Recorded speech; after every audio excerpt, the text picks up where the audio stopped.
He didn't come with polished speeches or a golden political legacy.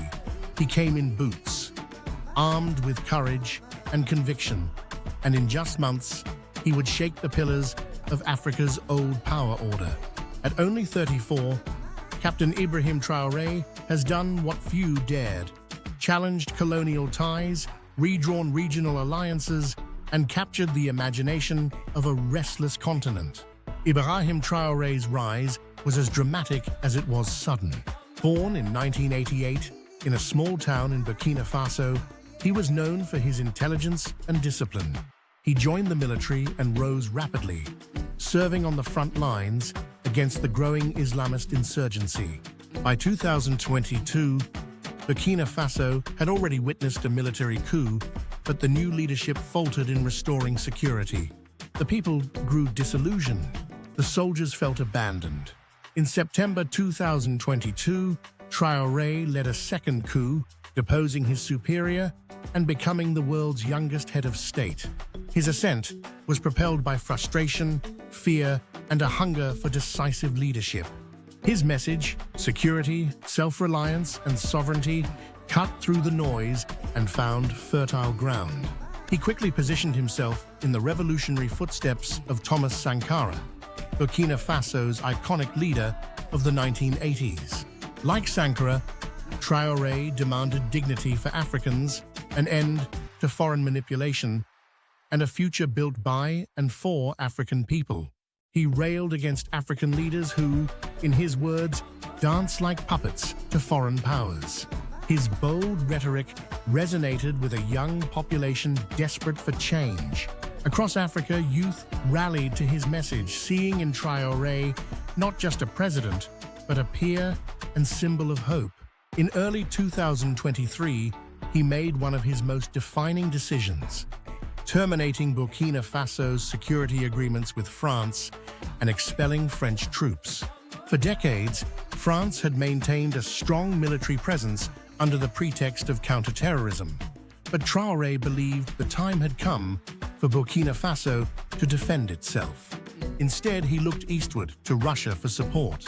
Soon after, Russian flags were seen at rallies, and unconfirmed reports emerged of Wagner-affiliated contractors operating on the ground. Traoré's domestic agenda matched his foreign policy realignment.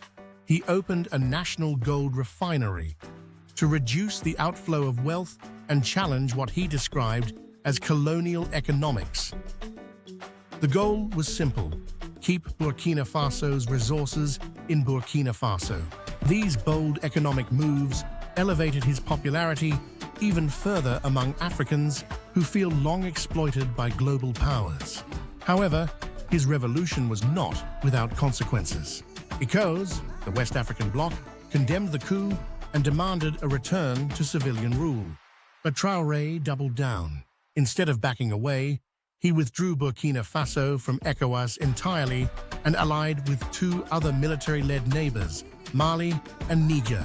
Together, they formed a new regional alliance that rejected foreign interference and began implementing joint policies, including banning Western media. The regional and global unease deepened in April 2025 when U.S. General Michael Langley implied during a congressional hearing that Traoré's regime might be diverting gold to fund military operations, potentially with Russian backing. The Burkinabe government quickly denounced the claim and demanded an apology. Tensions spiked days later when Traoré announced that a coup attempt had been foiled. The alleged masterminds were former soldiers operating from a neighboring country, Ivory Coast, the same place General Langley had just visited. To many Burkinabe, it didn't feel like coincidence. In the streets of Ouagadougou, tens of thousands rallied in his defense. Banners bore his image. Chants echoed across the capital. They weren't protesting Traoré, they were defending him. To many, he wasn't just a leader, he was a resistance. Yet, questions persist. Can one man's revolution truly free a nation? Or is Burkina Faso heading toward dangerous isolation? Traoré has undeniably shaken the African political order, but whether that will lead to sustained peace and prosperity or deeper conflict remains to be seen. As the sun sets over West Africa, the continent watches closely. Is Ibrahim Traoré the dawn of a free and independent Africa, or a charismatic rebel rewriting history in haste? Time and the will of the people will decide. If this story made you pause, think, or feel something deeper about Africa's future, don't leave without subscribing to the African Reset. Like, comment, and share this story to spread the message. And hit the bell icon, because Africa's next revolution might begin with awareness.